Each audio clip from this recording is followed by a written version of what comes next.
Welcome, friends. You're watching the Young Turks with Kasparian and John Iadarola. And today's show is going to be bananas. We will have the legendary Senator Bernie Sanders on the show today. John and I will be interviewing him together. John, how excited are you? I'm totally cool. It's like same as every day. Yeah, not a big deal. No, you're just wearing the suit for any other reason. No, I do all the time in the pandemic, and I wear pants and shoes made out of leather. Anyway, yeah, I was gonna ask you right before we went live, how many times have you interviewed or spoken with Bernie Sanders? I'm fortunate. I've talked to him on the show several times. Shortly after the 2016 election, he was doing those town halls, and I went to DC to kind of MC for a few of them. But he's just, the thing that I love about Bernie Sanders outside of his policy proposals and the fact that he's been fighting for working people his entire, political career is how he refuses to give up. And I find a lot of inspiration from that. So I feel fortunate to have, communicated with him as often as I've had in the past. But I'm really looking forward to the conversation that we're going to have with him today about, congressional lawmakers and their seeming inability to pass coronavirus relief.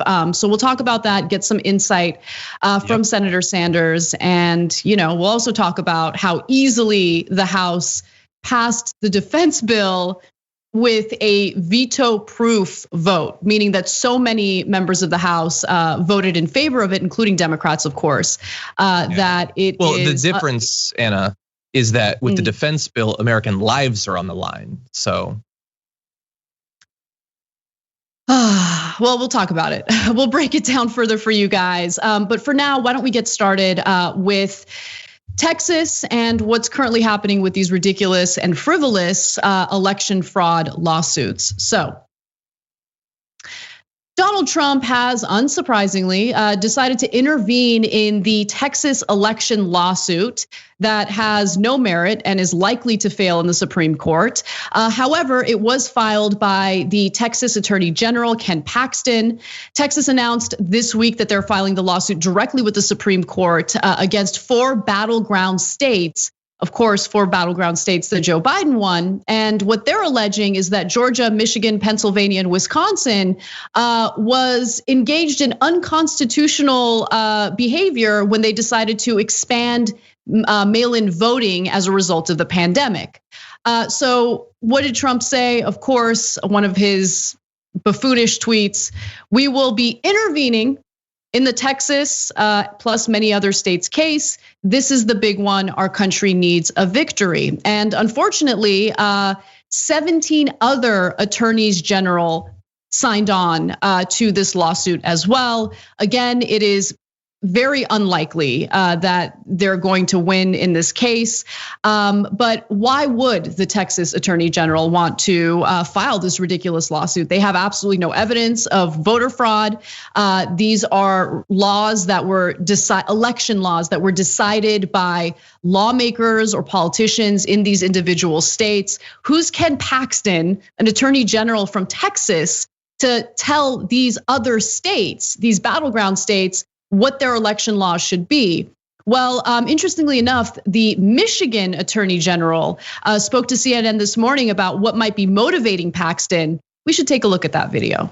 We should note that AG Paxton, is a member of the Trump campaign, very involved with that. Also that he is currently under federal indictment for securities fraud and also being investigated by the FBI. So I see this more than anything as an effort to ingratiate himself to a man who could potentially provide him with a presidential pardon. These crooks, it's incredible. And just to give you a little bit more context into the allegations of securities fraud, Paxton, who has been under indictment since 2015 for felony securities fraud charges, is facing fresh criminal allegations from 8 of his top deputies who said they believe he broke the law by using the agency to do favors for a political donor. The FBI is investigating Paxton over those claims. What he engaged in, John, is probably so bad because we've legalized bribery in this country. So the fact that he can even be criminally charged or accused of something like this means that he probably engaged in something horrible. But I wanted to get your thoughts. Yeah, it takes a lot of work in the area of campaign finance to find a way to break the law. Dinesh D'Souza is one of the few people bold/stupid enough in recent years to have actually found a way. The other one was for securities fraud, correct? Yes. Yeah, no, he's politically connected and probably wealthy. The fact that he's up on charges for that too implies that, man, this is a really reckless guy. Because Kelly Loeffler and David Perdue and Loeffler's husband have demonstrated how much you can get away with perfectly legally, if not morally. Look, it's not a bad plan. I get it. And why wouldn't it work? Donald Trump has joked recently that he's going to pardon everyone who ever spoke to him. So yeah, this is what the Republican Party, like in terms of the people who are elected and the media are. It's just, do this big demonstrative vice signaling thing to show loyalty. It doesn't matter how clownish it is. It's the people who are going to be paying attention to this have self-selected as the most gullible people in the country. And so whether it fails or not, it's a win for him. There's literally no downside. You can lose case after case after case after case. And it's not like are Trump's fans, are Trump's boosters in the media, are they embarrassed at all about his track record in court? They're not. They're just always looking to the next thing. And if this falls apart, They'll probably just do that too. And as we learned in recent weeks, there have been instances of presidents, Gerald Ford, for example, who have issued preemptive pardons, meaning you can actually pardon someone before they've even been officially convicted of or charged with a crime. It's really an insane standard, especially when it came to like Nixon. Nixon hadn't even been criminally charged for the Watergate scandal, and Gerald Ford had issued a preemptive pardon. So possibly this is what Ken Paxton is hoping for. And how, of course, Ken Paxton, who possibly engaged in criminal activity, is the Attorney General of Texas. But the Attorney General of Michigan was challenged a little bit by her accusations here. So let's hear how she handled that. You're suggesting a connection there between the indictment of the Texas Attorney General and his pursuing this case. Do you have evidence that there's a connection there? Well, I just think it makes common sense because of the ridiculous nature of this lawsuit. And I mean, think about it. You have the Texas AG trying to disenfranchise the votes of some 39 million people who live in these 4 other states that the Texas AG does not represent. 21 million people voted in those states. Each and every one of those states, of course, is a state that went for Joe Biden. In my state, nearly 155,000 more votes for Joe Biden than for Donald Trump. And yet the Texas AG is seeking to set aside all that and to allow to have our Republican legislature basically substitute their votes for that of those millions and millions of people who voted in their states and overturn the will of the people.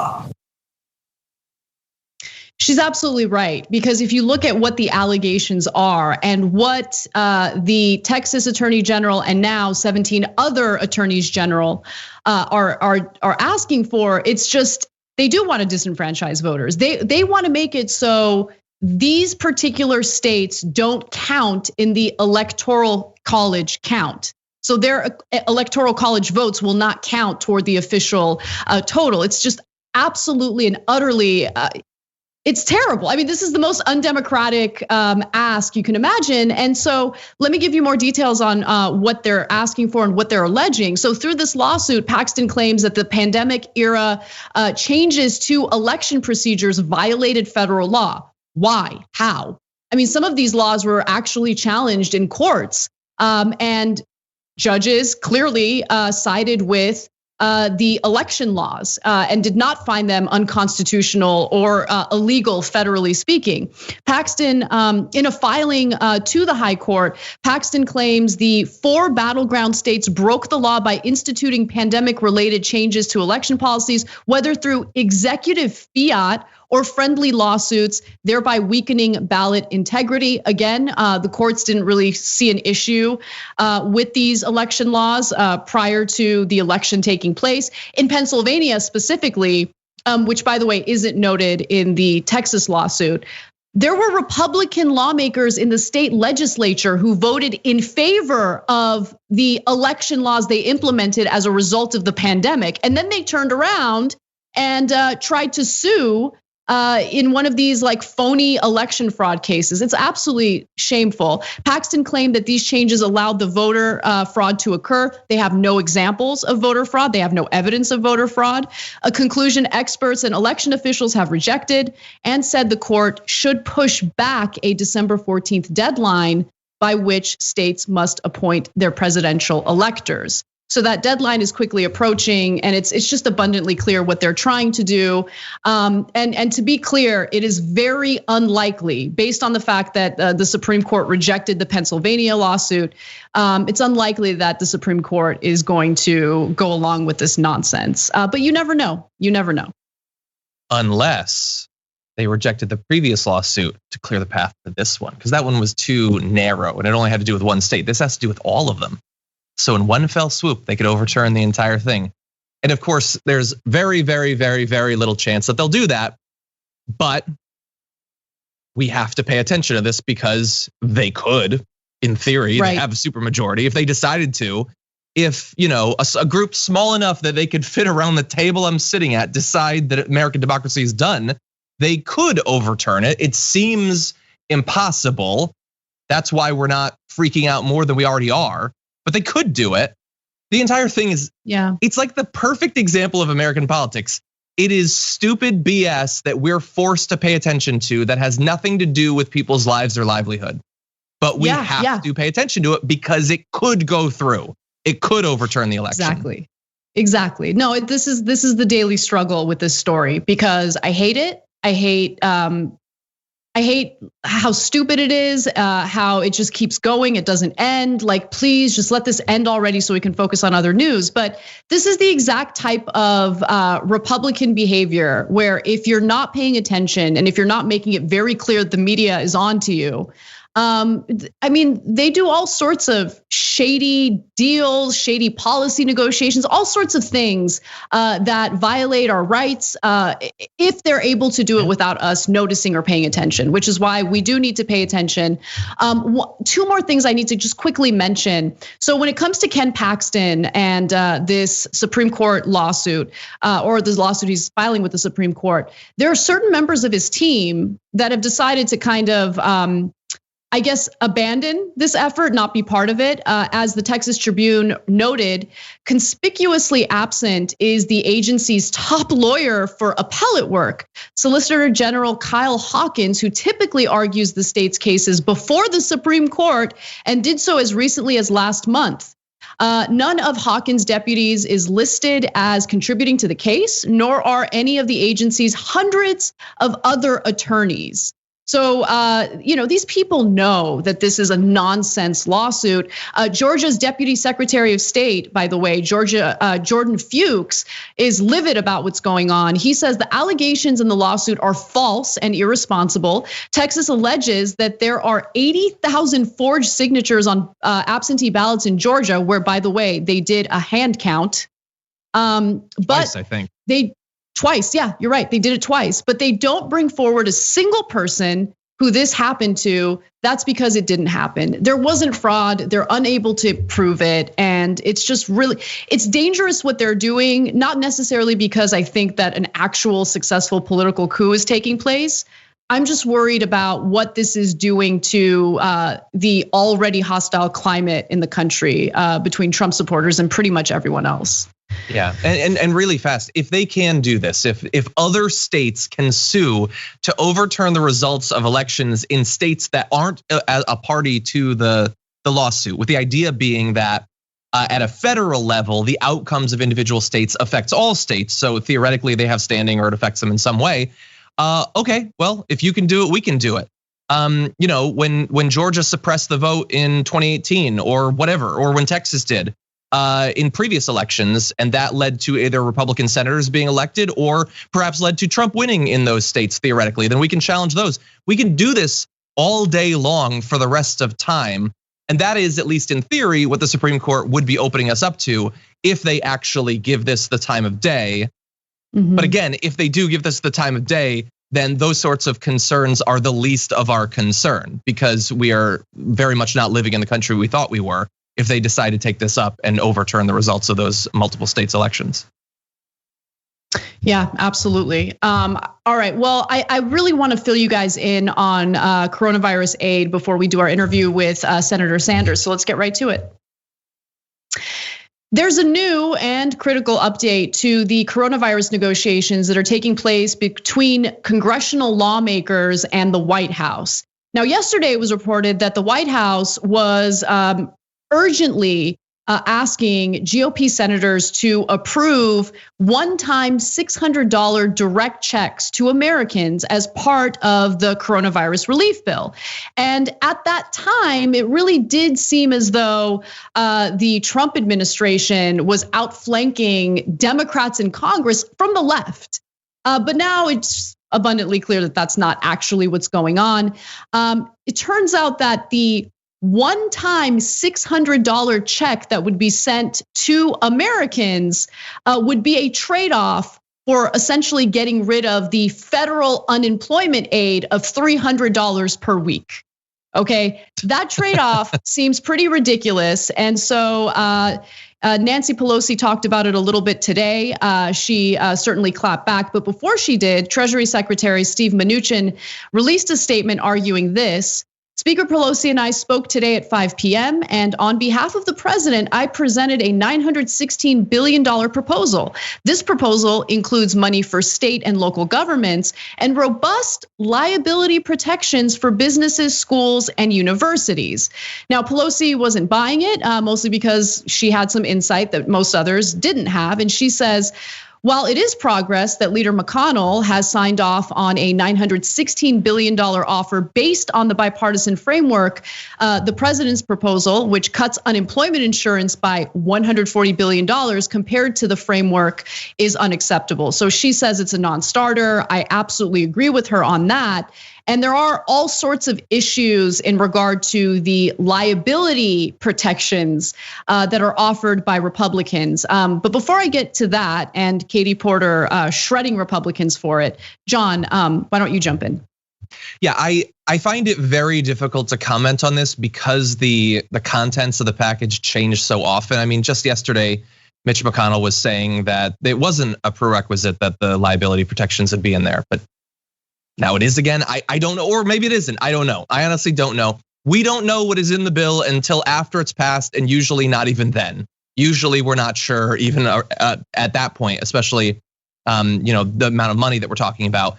But it is like it's perfect that they've come up with a financial trade-off, the one-time payments versus basically cutting off the unemployment aid that makes sense to people on uninsurance that plan to die in the next week and a half. It makes financial sense to them, or people who aren't yet on unemployment insurance and haven't wised up to the fact that the federal government is still effectively doing nothing to stop the spread of the virus. And so it's gonna get worse and more businesses are gonna get shut down. And so a lot of people that aren't currently unemployed are probably gonna end up unemployed by the end of this dark winter.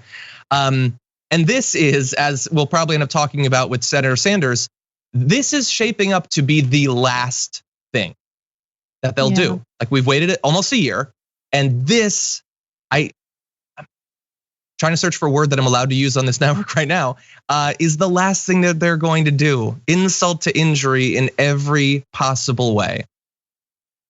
It's so shameful, especially when you put it in the context of how easily the funding for defense for the Pentagon is going to pass, probably with a veto-proof vote in both the House, which already happened, and the Senate, which is likely to happen in the future. That's $740 billion.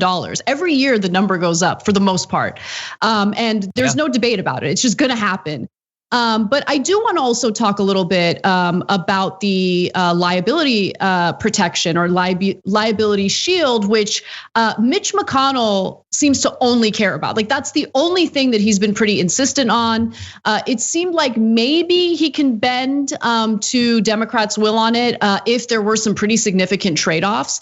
But Katie Porter did a great job in explaining why this is a horrendous provision in the stimulus bill. She says, you may have heard that Democrats and Republicans have agreed upon spending $900 billion to fund yet another round of small business loans, support hospitals and essential workers, and help the 10 million people who lost their jobs through no fault of their own.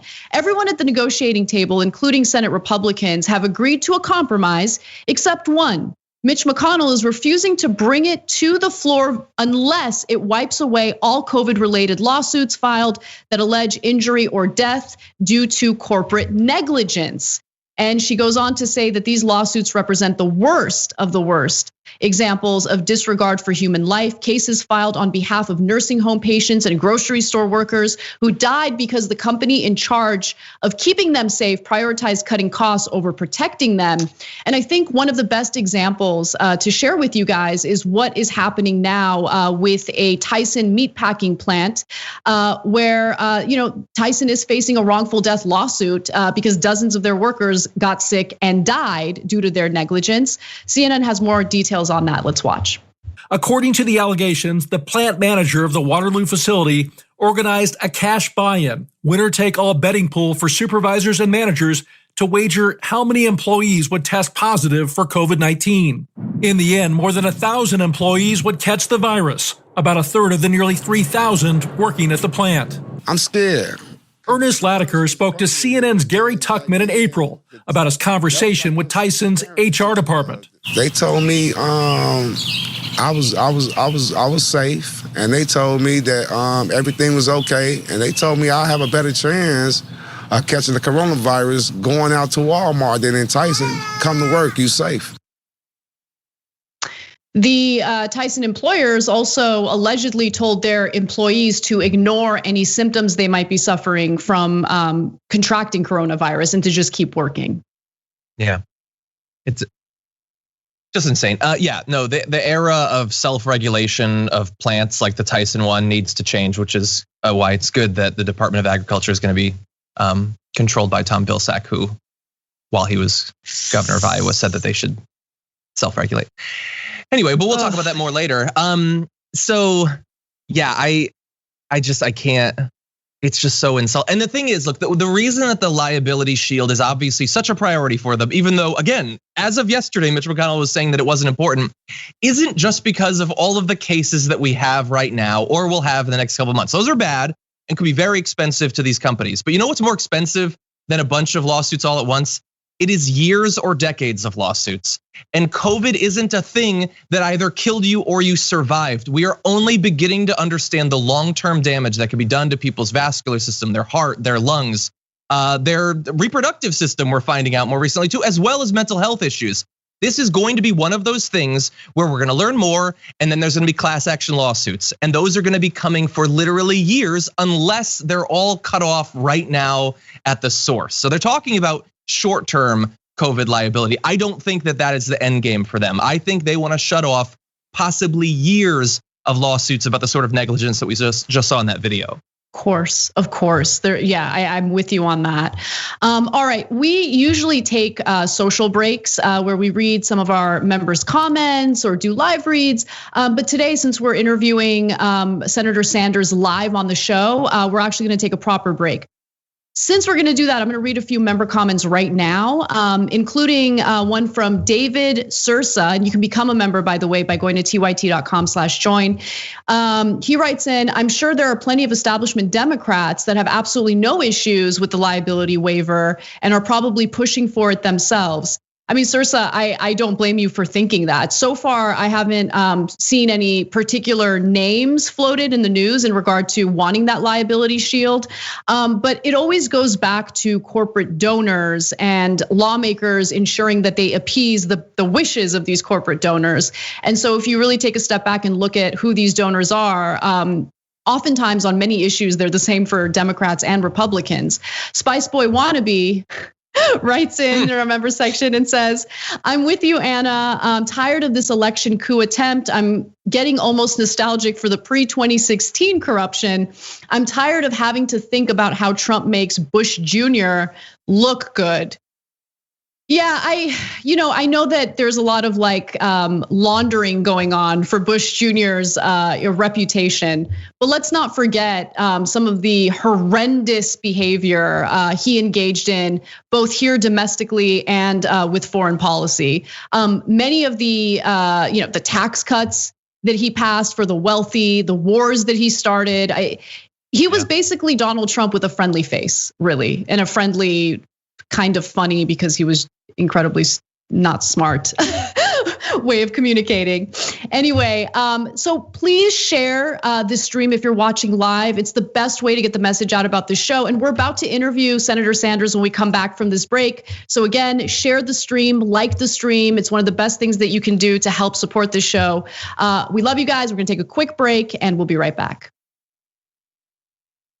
We need to talk about a relatively new show called the Republic, or UNFTR. As a Young Turks fan, you already know that the government, the media, and corporations are constantly peddling lies that serve the interests of the rich and powerful.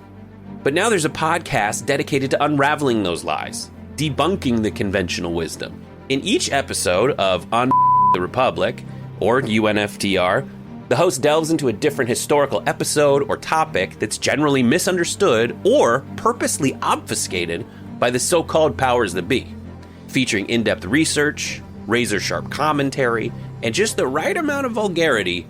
The UNFTR podcast takes a sledgehammer to what you thought you knew about some of the nation's most sacred historical cows. But don't just take my word for it. The New York Times described UNFTR as consistently compelling and educational, aiming to challenge conventional wisdom and upend the historical narratives that were taught in school. For as the great philosopher Yoda once put it, you must unlearn what you have learned. And that's true whether you're in Jedi training or you're uprooting and exposing all the propaganda and disinformation you've been fed over the course of your lifetime. So search for UNFTR in your podcast app today and get ready to get informed, angered, and entertained all at the same time.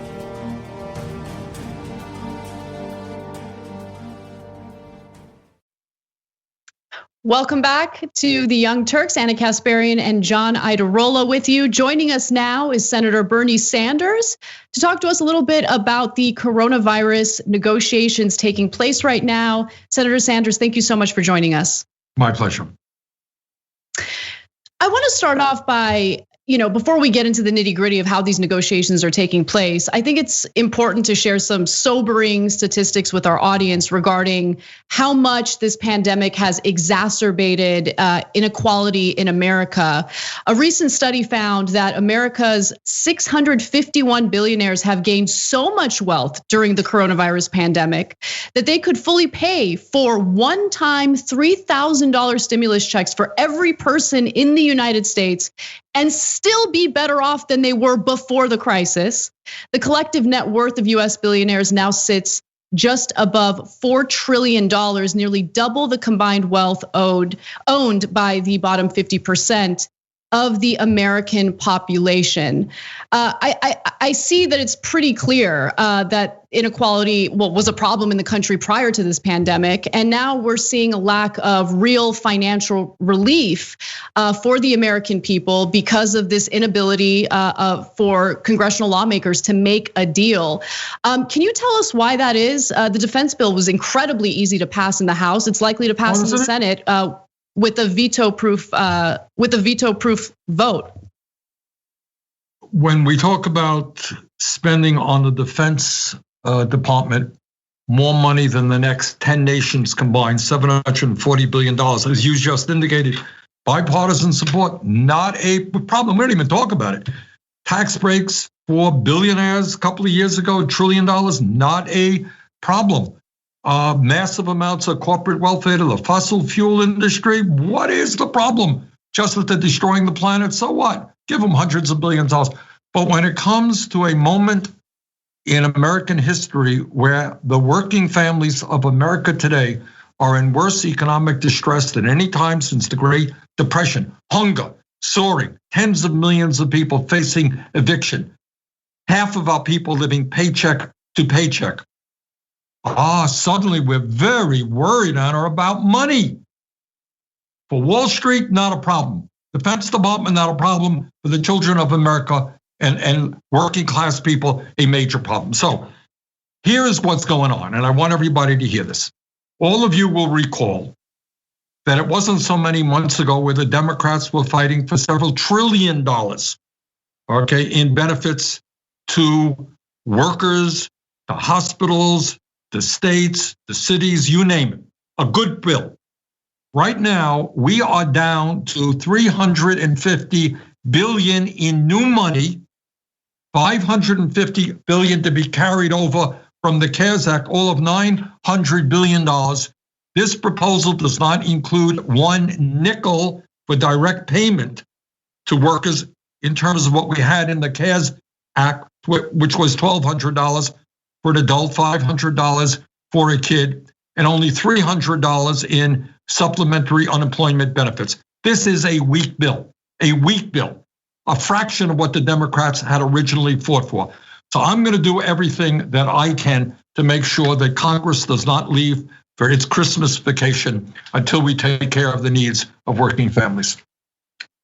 Senator, one thing that has been sometimes in the deal, sometimes apparently not in the deal. Yesterday, Mitch McConnell said that the corporate liability shield wouldn't necessarily need to be in there, but today it seems like it's back on the table.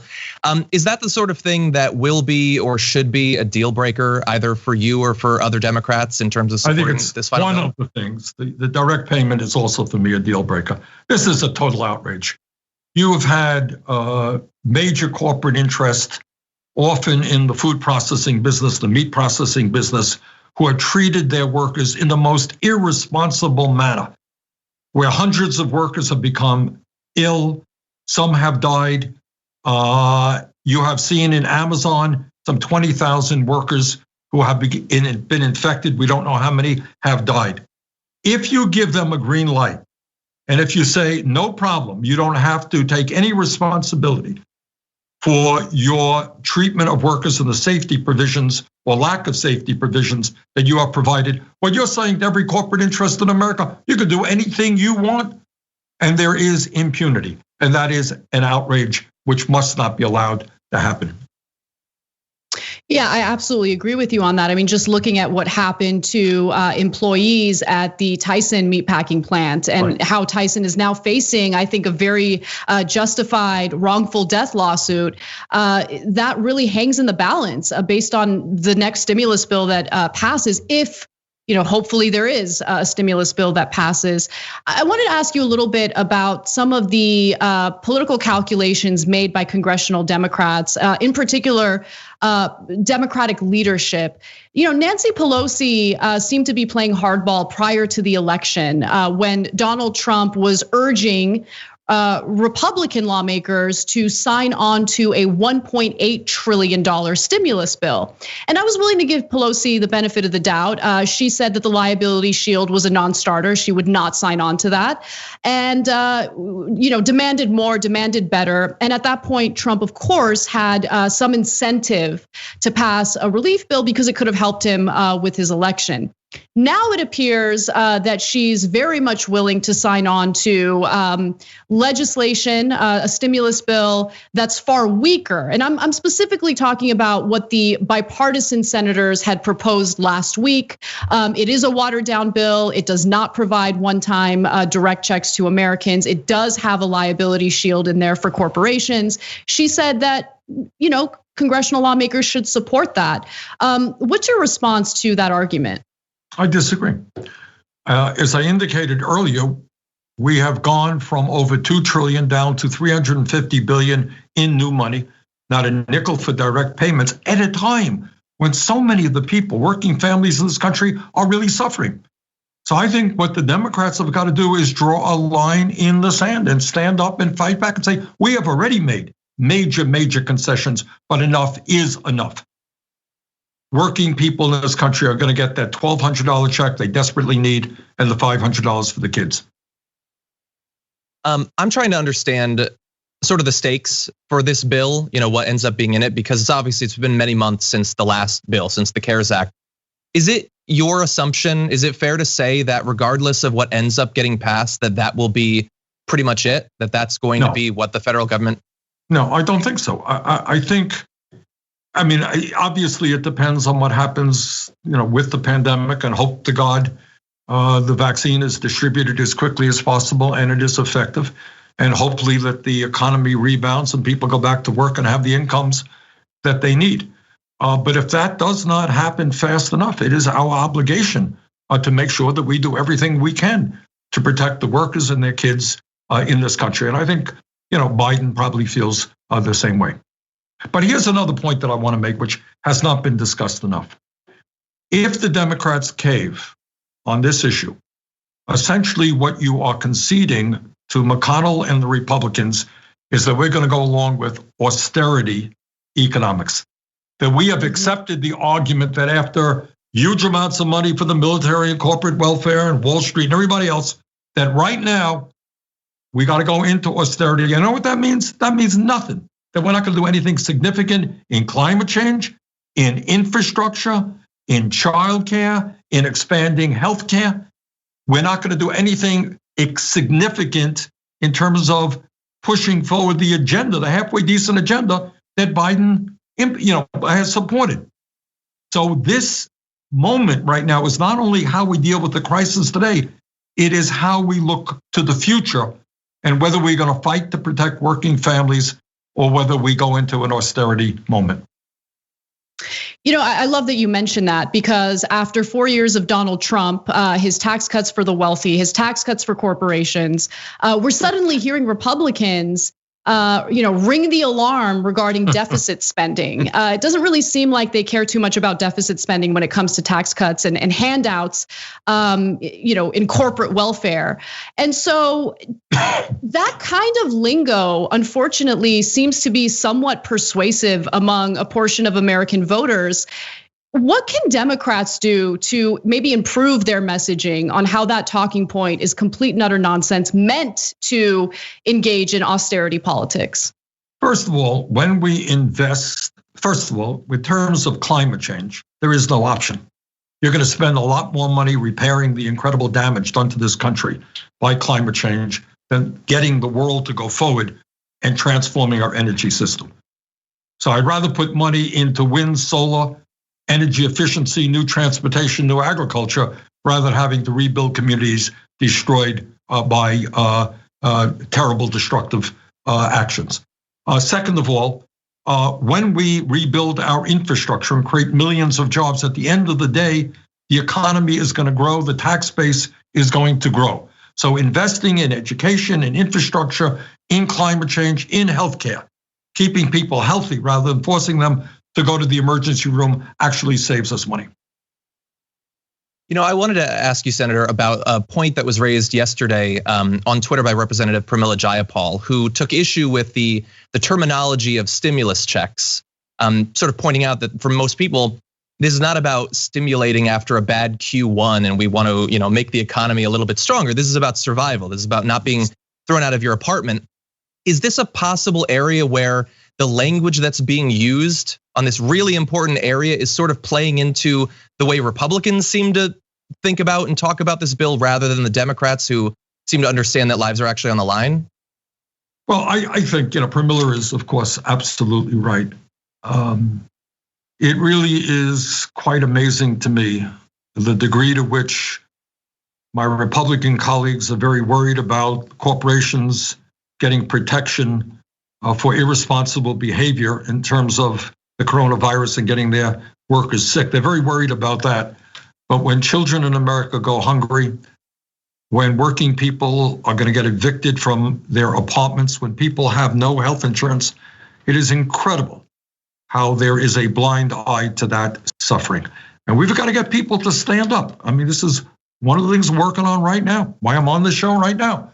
Hey, folks out there, if you think it is important that the government does the right thing for working people, get on the phone. call up your representative, call up your senator, and tell them that if we could bail out Wall Street, we give corporate welfare to the fossil fuel industry, we could protect the working families of this country in this terrible moment. Senator Sanders, calling your lawmakers, demanding change, demanding action, unfortunately hasn't yielded the results that Americans have been hoping for, the results that Americans need. And so there have been a lot of conversations among the left regarding what can be done to win on these issues. And one of the things that I've noticed is that even in red states like Alabama, you have Amazon workers who are working to unionize. In other debates among leftist circles, you're hearing arguments about how we need to really organize and approach this with a possible general strike. I wanted to get your thoughts on those actions. Do you think that that's a good strategy to move forward and demand change among congressional lawmakers? Well, I think we need to mobilize the grassroots of this country and working people in general. What you didn't mention, Anna, is that in Florida, a state where Trump won by, I think, 3 points, the minimum wage passed by, I think it was 10 points. The agenda that we are fighting for, healthcare for all, is a human right through Medicare for all, creating millions of jobs through a Green New Deal, rebuilding our infrastructure, canceling student debt. Do you know what? Those are popular ideas. And we've got to get candidates out there who are prepared to stand up and fight for those ideas, and grassroots organizations to organize people to support those candidates.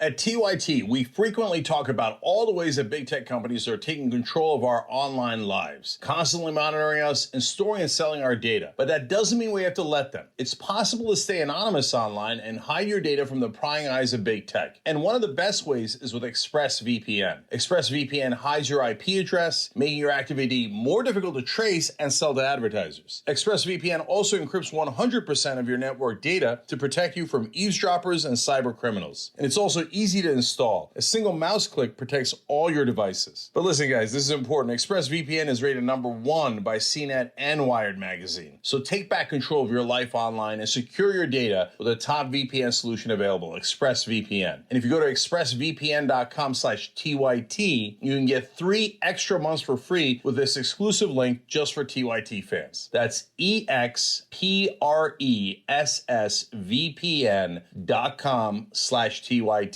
Check it out today. Not just about maybe a week ago, Representative Pelosi was quoted something to the effect of saying that the bill doesn't necessarily need to be as strong as we had been pushing for in the past, the Democratic Party, because we have a game changer, which is a president who is coming in who's going to respect the science.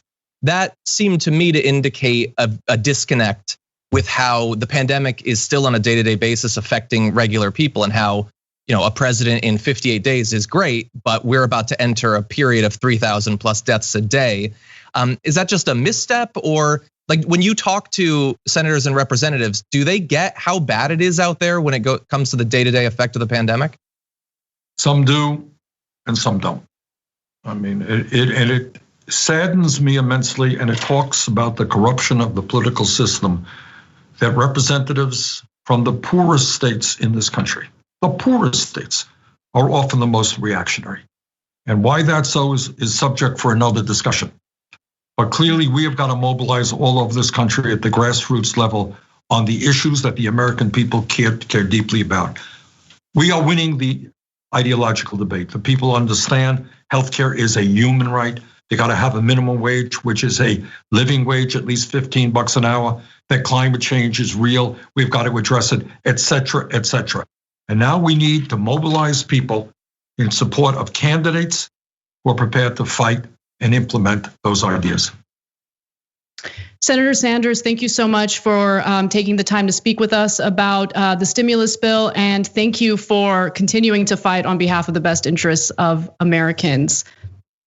Thank you very much, Anna. John, thank you. Have a great night. hopefully we'll talk to Senator Sanders again soon.